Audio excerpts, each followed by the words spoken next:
अतिवेलतया तव दुर्विषहैरनुवेलकृतैरपराधशतैः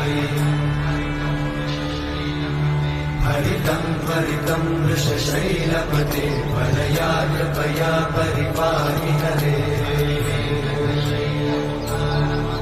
अधिवेङ्कटशैलमुदारमते जनताभिमतादिकदानरता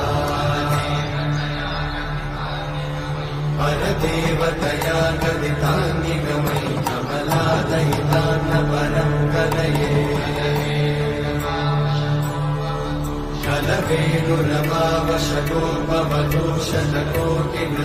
कलवेणुरमावशतोपवधूषणकोटिमृतात्स्मरकोटिसमा प्रतिवल्लभिकाभिमनात् सुखदात् वसुदेवसुतान्न परं कलये